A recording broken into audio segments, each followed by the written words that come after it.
Hello, everyone. I'm Bill Raggio. I'm a senior fellow at Foundation for Defense of Democracies and editor of FDD's Long War Journal. This is Generation Jihad, the podcast that covers all things in what used to be known as the global war on terror, but we now call the Long War.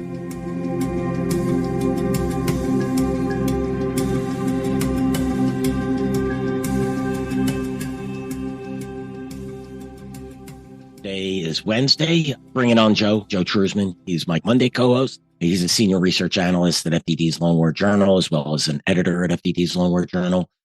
Joe focuses primarily on Palestinian terror groups, Hezbollah, and the war in the Middle East, and so much more. Joe's very familiar with Iranian-backed militias and strategy. Joe, great to have you back on the special Wednesday Joe edition of Generation Jihad. Hey, Bill. Yeah, I appreciate being here as always.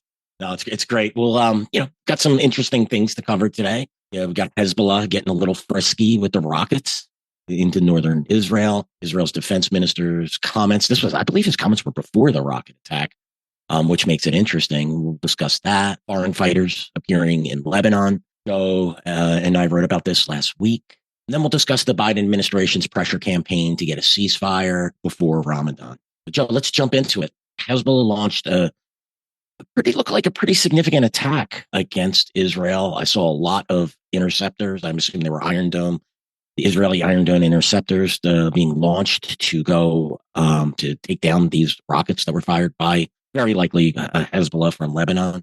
Tell us what happened. Were there any casualties? Was there any Israeli response?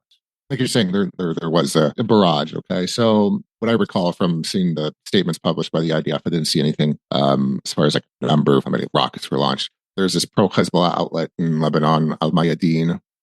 They said 70 rockets, I believe, 60 or 70 rockets were fired. So, but usually a little bit of exaggeration, but it was significant nonetheless. So compared to what's been usually going on, nevertheless, it was kind of a big deal. Why the change, right? Compared to previous days. And a little context in that, Joe, right? We've been talking about this since the beginning. Hezbollah has kept this sort of steady state, I don't want to say low intensity. It's certainly higher than it was. Any one of these attacks would have caused a vicious Israeli response. And now we're seeing 4, 5, 6, half a dozen to a dozen attacks, but usually they're single rockets or a couple. I got to tell you, Joe, based on the response, I just saw one video of the Iron Dome going off, and it looked like at least 20 to 30 interceptors were fired. So I take that number. If they said 70, maybe it was 50, maybe it was 45, but certainly scores of rockets. But go ahead, Joe. Sorry to interrupt. Yeah, no, you're fine. That's the problem. Well, not a problem, but yeah, what usually happens is in these cases, Hezbollah fires unguided rockets, and then a lot of them, some of them will land in open areas. So the IDF knows, right, not to fire an interceptor at it. But some of them, can affect civilian areas, right? So they'll fire the rockets, they'll fire interceptors. So I think it was nonetheless, it was a large barrage. I don't know. I think Hezbollah is kind of testing the waters here throughout this conflict and see how far they can push the Israelis and see what the response of the Israelis are. So, for example, if Hezbollah kills a civilian, right, or an IDF soldier in an attack, which I think happened yesterday, the day before, a civilian was killed on the northern border. I think he was an Indian worker. What Israel has done in the past with major attacks, right, or attacks that cause casualties, is they will respond stronger than they usually do, right? Meaning that they can they'll attack areas farther north into Lebanon, right, than the border area. So, and they're still attacking Hezbollah targets, by the way. So they're moving up. They haven't hit places like Beirut, for example. They haven't gone that far. This is what's happening. So the worry is, and you kind of hit that, you kind of touched on it, is that any one of these attacks can, like a Hezbollah attack that causes a mass casualty event, can spark a war. That's the big concern here. And I'm very surprised they've lasted almost 5 months now, or already 5 months. And a real an all-out war hasn't started. So, and one can argue that a war has been going on between Hezbollah and Israel for this whole time now. But I'm very surprised. Surprised it hasn't extended. It's more. Certainly not all out, and look. Normally, I am one to sit here to be the first to say you got to respond. I don't care if the attack landed in the middle of a field, 10 miles from the nearest person.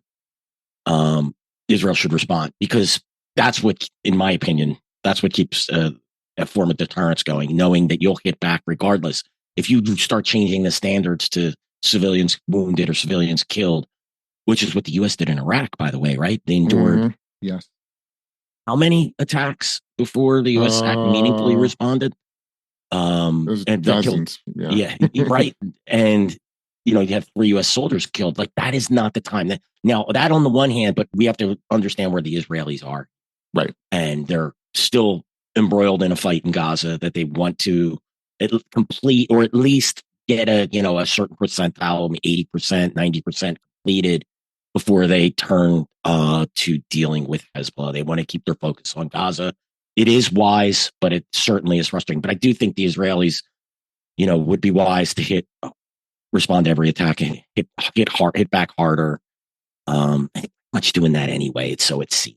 And Joe, you made an excellent point. Tomorrow is going to be the 5 months since the attack. I can't believe right? that. It's crazy. And we knew this was going to be a long ride when it started, true. and we're certainly there. I was going to say, the interesting thing is that, there's more rocket attacks from Lebanon, and this has been going on for a little bit now, but there's more.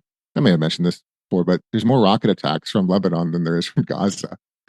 Yeah. That used to be, I mean, that's like most of the problems now are in northern Israel as far as attacks against Israeli targets, right, or Israeli communities. So not from Gaza. I mean, before, at the beginning of the war, it was the opposite. Gaza was, Palestinian terrorist groups were firing on Israel, especially on southern Israel. They were firing on Tel Aviv and so on and so forth. So, but now it's Hezbollah doing most of the work, because Hamas is and its partners are on the defensive, essentially, right? So, nonetheless, I think it's interesting, but that really now it's just I think Israel would be acting more forcefully if they weren't, and you said it, they weren't embroiled in Gaza. Okay, so they're trying to just manage the fronts. That's what I've been saying for a while now, managing the front. So, but that's I think that's where we're at right now. But there's definitely something can happen. It's still a concern every day. A guided missile can kill a bunch of civilians, and that will just lead to one thing, and then everything just falls apart basically, and you have an all-out war. So that's the concern. Yeah, and it certainly is possible that Israel, I don't. It's hard to think this way, right? But maybe they don't. Maybe they have to have their hand forced in order to go all out against Hezbollah, at least at this stage, right? So again, they're trying to manage that conflict up north. They're keeping a lid on that problem. But if Hamas decides to blow off the lid by conducting an attack that kills, hits in the middle of a town or city and, kills civilians, then the Israelis would be forced to respond. And now that could be seen as kind of cynical, but the reality is once the fighting starts between the two groups, those rockets are going to be flying. Once Hezbollah is going to be launching them, there's going to be civilian casualties. So in one way or another, it's just those casualties are being deferred. I realize this. I hate talking like this. I hate having this conversation because you come off as being a monster or, calculating, but they have to be taking that into effect, that this is, that conflict is coming. And that leads us to our next topic. Definitely related. The Defense Minister, Yoav Gallant, he said the other day, and this was, I can't remember if it was before or after the attack was launched, but he said Hezbollah attacks cannot continue at this pace, that there's a limit to the Israeli to patience or tolerance towards the actions of Hezbollah. And I think that's right. And I'm interested in your perspective, Joe, but to me, I think he recognizes this fight is coming. Israel is going to have its hand forced at some point. But I do think that they're biding their time right now in order to wrap things up, or at least get things to a point in Gaza where they can focus a large portion of their effort on the fighting. Right. No, I think you're right. And I think what Israel's trying to do, the way I see it, is that, and they've been trying. This isn't new. They've been trying for weeks and maybe months now. They're trying to push Hezbollah from the border. All right, from the border area. That's been a problem. That's been a problem for years, but especially post October 7th, right? So, it's funny. eh, Hamas created a problem for Hezbollah, actually two problems, when they launched the attack on October 7th. The first problem, and this is not really like secret or anything, but uh, Israel expected that one day Hezbollah would try to attempt uh, to invade the Galilee region, right, or northern Israel. Very similar to, or in a similar fashion, like Hamas did and its partners in the Gaza Strip. But guess who did it first? It was Hamas, right? So not Hezbollah. So now any type of surprise like that by Hezbollah in the future is going to be much more difficult. It's going to be much more difficult to pull off something like that. So that's one. That's the first problem like Hamas created. And second is the push now by the Israelis, the credible push. And that's the important part. Credible push by the Israelis uh, to remove Hezbollah from the border area between Lebanon and Israel. The talk has been that they want to. The reports rather have been that Israel wants to push Hezbollah to north of the Litani River. In practicality, will that happen? Probably not. I think maybe if there's negotiations, it's serious negotiations, maybe they can get them in that area, right? They can push Hezbollah in that area to that area, but nonetheless, Israel's trying a diplomatic solution, right? Trying to figure this out diplomatically with the United States and the Lebanese government. So, which is good, right? But I think in the end, Israel is serious, right? That Yoav Gallant's comments, the defense minister's comments are credible, right? That especially that they'll use a military option if they have to. When I was in Israel about 6 weeks ago, big thing I noticed is that they were determined, right? They were determined to see everything through, to see this war through. Obviously in Gaza, and I think with Hezbollah as well. But of course, they prefer a diplomatic solution to all of this. So we'll see. I don't honestly. I don't think Hezbollah is going to budge, but you never know. I think because if there's maybe some concessions by Israel, right, that can kind of sweeten the deal, maybe Hezbollah will pull its forces back a few kilometers, right? But will that make a difference in the end? Really, I don't know. Probably not. If there's a war, probably not. So, nevertheless, that's what the Israel's trying to do. Yeah, and your last point there, yeah, Joe, on getting them north of Litani. I mean, certainly Iran could just turn around and supply longer range rockets, or getting them moved even a couple of kilometers. Right, the distance matters. The longer the range, the less the mortars and shorter range rockets can be used. So it does decrease Hezbollah's arsenal. They also lose observation along the border, but Iran certainly could up its supply of longer range and even more sophisticated rockets that may even be harder for Israel to target. And on your first point, it's which is a very good one, the element of surprise for Hezbollah to launch a October 7th style attack in the northern Israel, that certainly has been taken off the table because the Israeli military intelligence services and government, they have to take every threat seriously. They can't have that lax security, over reliance on security cameras and barriers. And I think if they haven't learned, they need to put people on the border and remain vigilant and take all threats seriously. Then they haven't learned the lessons of these wars, and I don't believe that's going to be a problem. Yes, so Joe, last week, we put together something on the foreign fighters that are in Lebanon. Give us a little flavor of that. What's going on? What's the import of this? Like you, one of the things tracking, Al Qaeda and then the Islamic State, the influx of foreign fighters really does tell a story. It shows, it's when, at least in the jihadist world, that's where they put their money where their mouth is, and they go into active theaters to fight. And sometimes they could have a very positive effect, and sometimes there could be a negative effect. Sometimes Westerners come in and try to, do things in a Western way. But no doubt about it, they're manpower, and then they return home and they wind up recruiting and they become heroes, things of that nature. But yeah, tell us what's going on in Southern. Right. So, yeah, I touched on it a little bit last time we spoke, but I wanted to, flesh this out a little more. But yeah, so this it's not surprising, okay? But what we're seeing, and I've been observing rather, is that we're seeing these foreign fighters that are not Lebanese, they're not even based in Lebanon. Okay, that's the important part. They don't operate in Lebanon. That are fighting Israel, right, on behalf of the Iran-led axis of resistance. So, for example, earlier in the war, I think it was well, there's several examples, but early in the war, I think it was in November, two Turks that were members of Hamas were killed in an Israeli airstrike along with a Hamas missile commander. This was all in southern Lebanon. So okay, that was really interesting. Two Turkish nationals rather. Killed in southern Lebanon fighting Israel.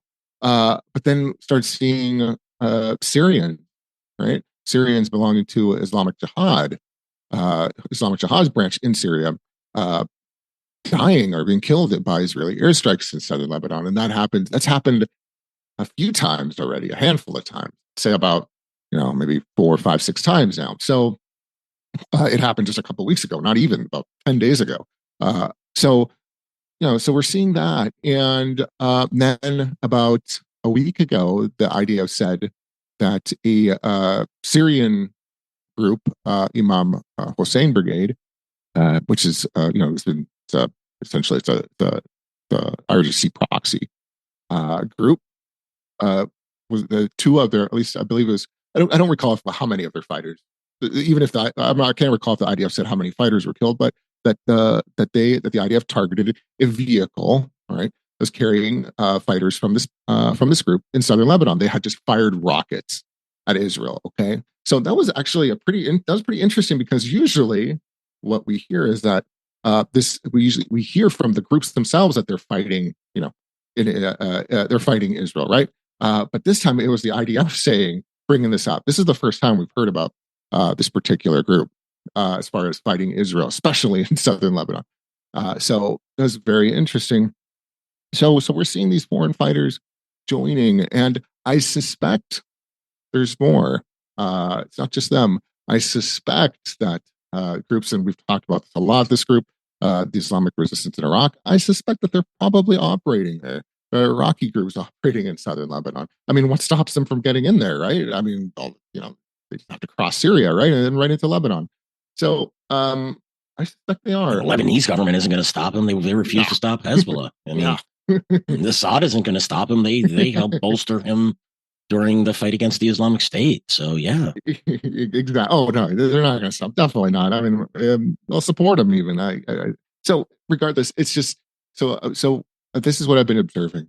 Is it is it going to change the tide? Against the IDF? No, I don't think so. I mean, Hezbollah in itself is it can do everything, right, as far as fight Israel. But it's the point here is that Iran has been for years building this coalition, right, around Israel's borders, for the sole purpose, with the aim of shooting at Israel, right? So that's what they're trying to do. So we're seeing this coalition, this project, really come to life now, right?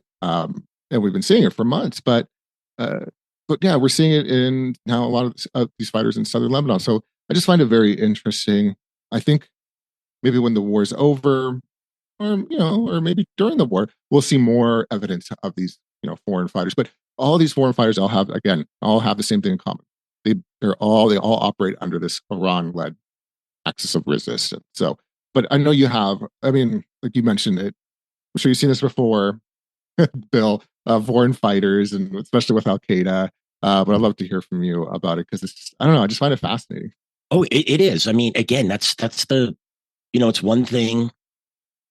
On the jihadist side, they advocate two things. If you're in the West and you can't travel to the theaters of jihad, donate money and find other means to support it. But they will always say, your primary duty is to make it to the land of jihad and to fight. And that is, and I think where we saw the most, Al Qaeda was very successful in doing this in multiple theaters. Somalia, in Mali, places like Mali, although a lot of that was like regional. But regardless, we had Americans, the more American suicide bombers in Somalia than any other place. Um, yeah, they get to Afghanistan, but the most prevalent or the most advertised was done by the Islamic State once it declared its caliphate in 2014. Of course, the Islamic State, Al Qaeda kicked it out after a leadership dispute between its Iraq and Syrian branches. And you just saw a massive influx. And many of them are still in camps today, the foreign fighters, the country, Western or European countries, Arab countries, United States, they don't want them back because there's thousands of fighters and then their wives and their children who have been indoctrinated that are being held in camps in Syria. They're just basically people without a land. But what's fascinating, what you're describing to me, Joe, is that it seems to be happening under the covers, right? The axis of resistance really doesn't seem to, at this point in time, advertise. I suspect that at a later time, it will be used in propaganda, but perhaps not. Perhaps they're keeping this quiet for security reasons. They don't want countries clamping down on their countrymen going to Lebanon or to Syria to fight, given the problems these nations faced, particularly with the Islamic State, but also with Al Qaeda in a multitude of countries. It certainly is a force multiplier. Again, it can be problematic with some of these, particularly when they're Westerners. Like I remember there was Omar Hamami, was from Alabama, an American citizen, traveled to Somalia and was a very prominent leader within Al Qaeda and Shabab, Al Qaeda's branch there. And then he had problems he just couldn't keep his mouth shut and sort of toe the line of the leadership with Somalia. And he wound up eventually being killed by Shabab security service. And a little fun fact about Omar Hamami, he actually issued I was reporting on what he was doing. He was claiming that Al Qaeda was going to kill him, next week. They didn't wind up killing him for like a year and a half later. They really tried because, Al Qaeda, big Al Qaeda liked him. He was an American. He had followers, but he didn't like what I was writing about. And some of his followers were issuing death threats to me because of it. It was weird. If Hamami was around at the formation of the Islamic State, he very likely would have affected the Islamic State. But that's neither here nor there. We're talking about the foreign. But as you can see, Joe, I'm with you. The topic of foreign fighters, it's very fascinating. It's still an issue in the jihadist world and in Afghanistan today. You're getting, particularly from Central Asia, from Pakistan and some Middle Eastern countries. Foreign fighters are still flowing into we don't know how many are going into Afghanistan, but we know that it's happening. The real danger isn't them going and fighting in those theaters, although that is a problem locally. The danger to me, the real threat, is when they return home, become heroes to a subset and begin recruiting and indoctrinating. That's what worries me the most. And that may be why the axis of resistance is keeping a lid on this, so that they could get them coming in and get them coming back without advertising their presence. Yeah, I mean, they've been talking about it, about at least, this coalition of, the groups for some years now. But now that there's a actual war, right, they're just nobody's like talking about it at all. Like it almost doesn't exist. I mean, obviously it does. We all know it does. But yeah, that's a very good point, Bill. So anyway, I think we'll find out more about it as time passes, a little more detail about it. But yeah, again, interesting. Is it going to make a big deal? It's going to make, is it going to be game changer? Yeah, right. You know what? I look at it as a force multiplier. Yeah, That's how right, I feel. exactly. Right. Yeah. It makes a difference, but it's not going to be the one that puts it over the top. It's helpful. Every bit of these groups get is helpful, particularly when they're, the way Iran's operate, right? Non-state actors, they don't have although you could argue Hezbollah has a lot of the resources of the state and is getting state sponsorship, but still, every little bit helps. Israel certainly has the upper hand militarily against Hezbollah and whatnot. It's all those little things that add up that make Hezbollah strong, and when they could, or any of these groups, or make the axis resistance strong, and when they could get support, chip away at that support, or if the Iraqi and Syrian militias, the big boys, right, if they join in en masse, that can be a real game changer, in my opinion. Then you're not talking, dozens and handfuls and dozens, scores or hundreds of fighters. You could see thousands and tens of thousands of fighters enter there, and that would be problematic. Yeah, and I mean that was a scenario. I mean, it's always, I think that's been a scenario since day one. I think that's what a lot of people, especially governments, Israel, I mean, the United States, and others, worried about that these groups would basically all go at it against Israel, but they haven't really. I mean, some, like I wrote about this. I think Iran has given a longer leash, right, to some groups to attack Israel. Obviously, the Palestinians, obviously Hezbollah, the Houthis as well. They're allowing them to, they tried with Israel in the beginning. The Houthis weren't really successful. They weren't successful, rather. Firing ballistic missiles and drones at southern Israel. So that they changed their strategies, attack commercial ships in the Red Sea and in that area closer to home. But yeah, so I think these groups have been given a longer leash. We see some claims of attacks by Iraqi militias against Israel. I think some of them are just pure propaganda. Again, some others, like I mentioned, they may be operating in Lebanon, but there are some attacks I think that are legit or genuine claims, rather, by Iraqi militias against Israel, especially those that are on the Golan Heights, that happen in the Golan Heights, because that's right close to Syria, right next to Syria. So, nevertheless, I think we're at a stage right now where Iran is holding most of these groups back for their own reasons. We won't get into that. So, yeah. Yeah, one thing you could look at it's difficult to determine why, like the Shia militias in Iraq and Syria have stopped the attacks on the bases. Then I'm sure the Biden administration would attribute that to deterrence of those, the 80 plus strikes that were carried out and over the course of 2 days. I tend to think the Iranians are recalculating. But regardless, I would argue the Houthis have been under far more pressure from the U.S. military than the Shia militias in Iraq and Syria. And they continue to fire drones and anti-ship ballistic and cruise missiles daily at ships through the Red Sea. So my thought is I think the militias have far more resources, far more manpower, easier to supply for the Iranians. The Iranians are calculating on that one, but it's a good point you make, Joe. The Iran picks these groups and experiments with them and finds the best way to point them at Israel, at the U.S., at their enemy, at the Iranian enemies in the Middle East. So it certainly bears watching. Yeah.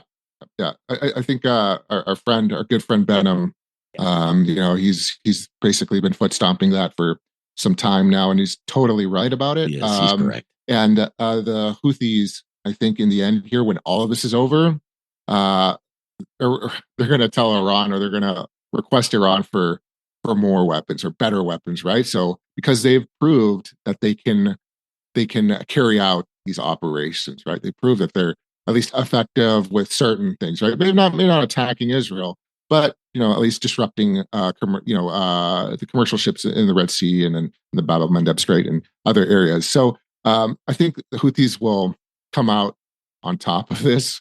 I do too. I think they're the real winner of this war. Yeah, Houthis, sure. And that's the surprising thing. I would have never thought about that at the beginning of the war. Yeah, that wasn't on my bingo card, Joe. That's for sure. It's probable, but it's probable right now. I mean, things may change tomorrow, sure. But I think the way that Houthis, we got to admit facts. What's going to happen? I mean, not everything is rosy here. We're not cheerleading the Houthis. I'm just telling you what's probably going to happen here. So, I think just wanted to mention that. But anyway, yeah, it's worth marking. Like, look, I mean,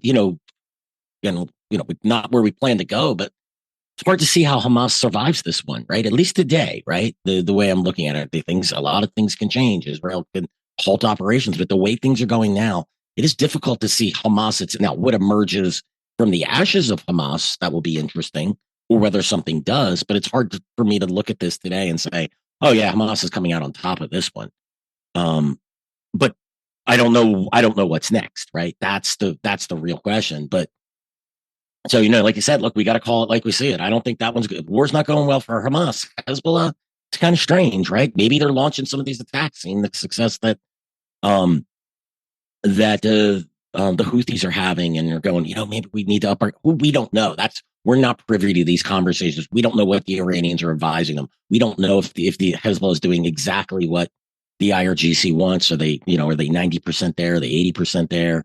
Or are they being timid? We don't know the answer to that. But one thing does seem clear is your point is spot on, Joe. The Houthis look at this point in time, unless the U.S. gets serious and doesn't just target things, but targets individuals who are firing the things and making the decisions, the Houthis will come out on top, because those things can be things being missiles and drones and underwater drones and sorts of things. Yeah, right.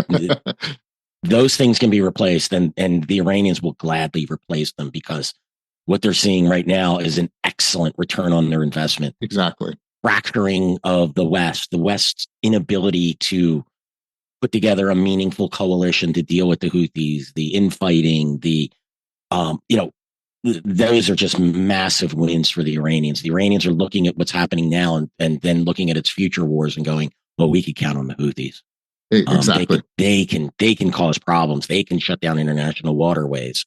Look at how the West is struggling. Look how the U.S. Navy is struggling to, field a force. Look at how Europe has been, anemic at providing ships. Anyway, that's a subject for another day, but it's a great point. I'm glad you brought it up. Yeah, no, it's So it's you said it. It's a perfect return on their investment. So I think the Houthis will come on top of this and come out stronger with more weapons, better weapons from Iran, whatever that may be. But yeah, it's a great testing ground for the Iranians too, right? Yeah, well, and for the Israelis too, which is kind of funny, right? With their anti-ballistic missile defense system, they've used it, I think about 6 times already, 6, 7 times, and it's great for the Israelis, right? But yeah, the Houthis, they're going to come out stronger. I just know it. It sucks. It sucks because they're strategically positioned. That choke point, and that's why Iran. That's why Iran went. That's why Iran started funding these groups, right? These in Yemen, they saw that they saw an opportunity there, right? They probably, especially where, like you said, where they're located. So, and now we have like this group, the Houthis, that have ballistic missiles, drones, and all sorts of stuff that groups in that region don't generally have. These are arms that nation states usually have. So, but yeah, so I didn't mean to interrupt. Forgive me. No, Joe, it's conversation. Look, the militia is been elevated to a regional power because of its ability to influence the shipping lanes. And yeah, I did just a little, and then we'll move on. But I would love to be a fly on the wall at the IRGC headquarters. I wonder if they get their thoughts on. They're sitting around, and are they sitting there saying, "Oh yeah, we called this one. The Houthis. We knew this was going to work." Or are they sitting there going, "Wow, that far exceeded our expectations. Boy, what a good." Are they as pleased as sort of? I don't want to say shocked, but are they as like pleasantly surprised at the performance of the Houthis as we are? Sort of dismayed and shocked. I'd love to know. But this is why Iran, this is the Iran experiments, and it doesn't always come on top in these situations. But boy, when they do with a group like the Houthis or like Hezbollah, or the Iraqi militias too, they really they're good return on their investment. The Iranians will not be discarding their militia policy anytime soon. No, it's working. Why would they? Right. It's working. It's so yeah. But anyway, talk about a force multiplier, right? There you go. Well, look, Joe, we'll finish up the Biden administration. It's increasing its pressure on Israel to provide aid to Palestinians, as well as get a ceasefire imposed before the beginning of Ramadan, which begins next week. First, why is this ceasefire so important to the Biden administration, particularly timing it with Ramadan? Hamas certainly had no qualms about attacking Israel on October 7th on the date of a major Israeli or a major Jewish holiday, but the Biden administration seems so concerned about Ramadan and getting a ceasefire. What's the real motivations for the administration? Right. There's several reasons one can argue. I just see it as internal political pressure. That's it. I mean, honestly, I'll say this first, okay, and this is important. Palestinian civilians are caught in, in a real difficult situation. You can only imagine what they're going through. Okay, so let's say that is the truth right now.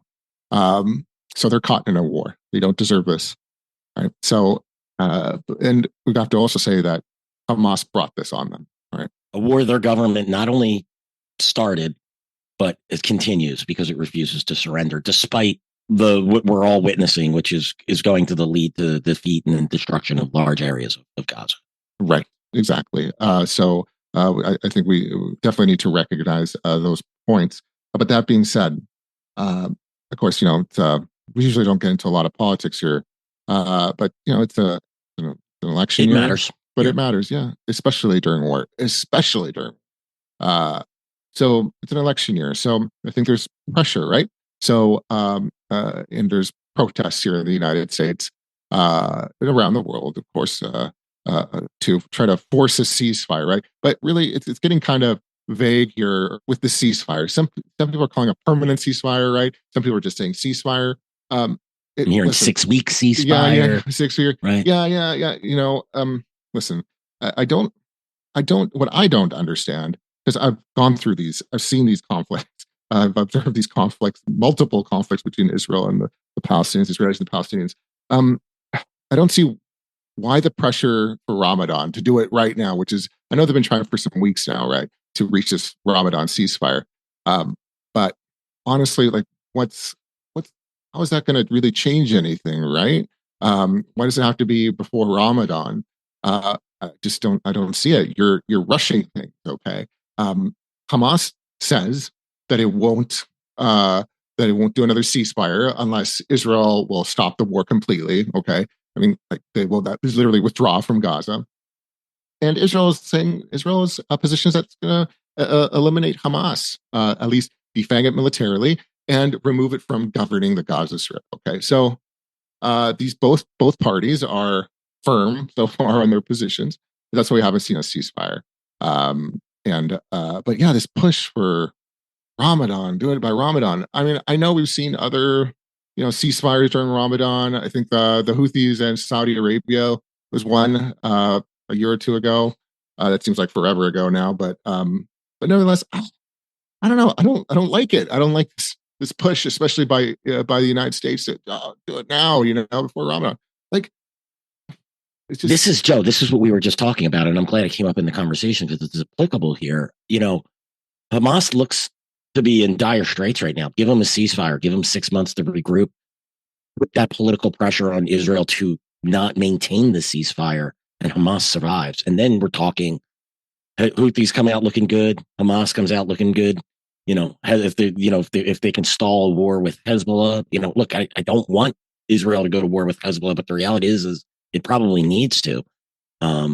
So I'm with you, Joe. It's really frustrating to watch this, and all the onus is put on the Israelis for a ceasefire, even though Hamas is demanding permanent ceasefire.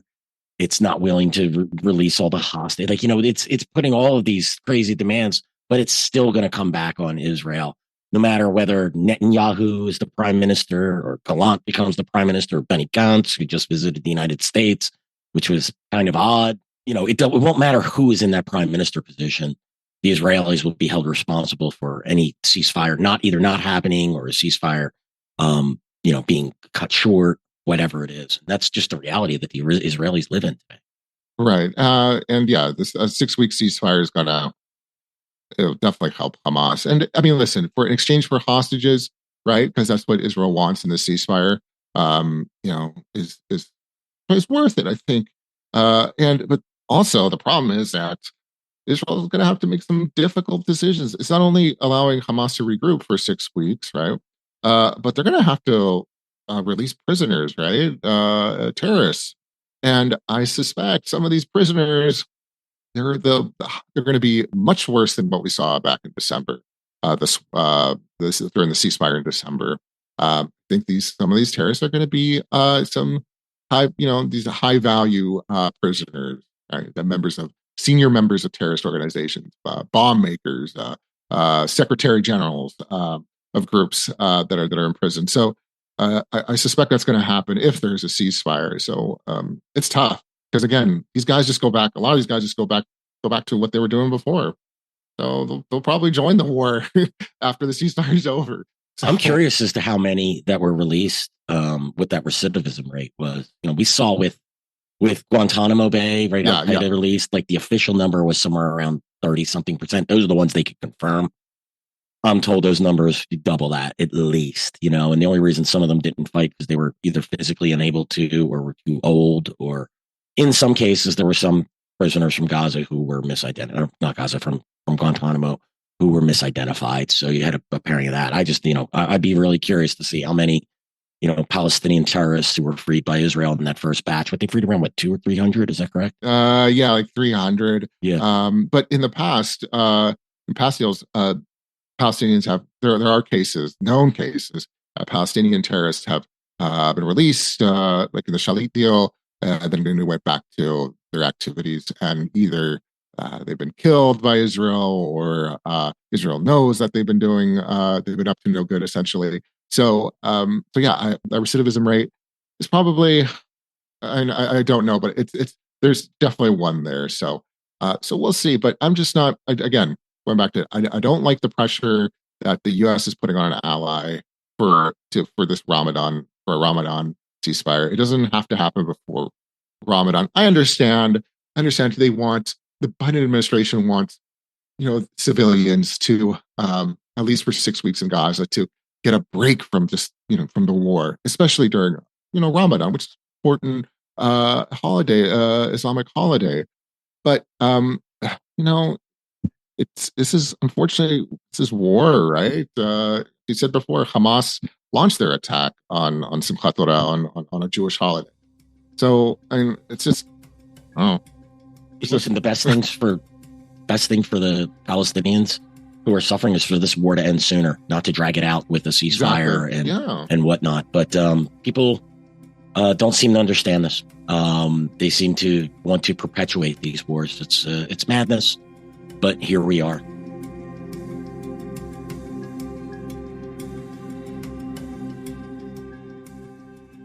Joe, thanks for excellent discussion today on Generation Jihad, and look forward to talking with you again real soon.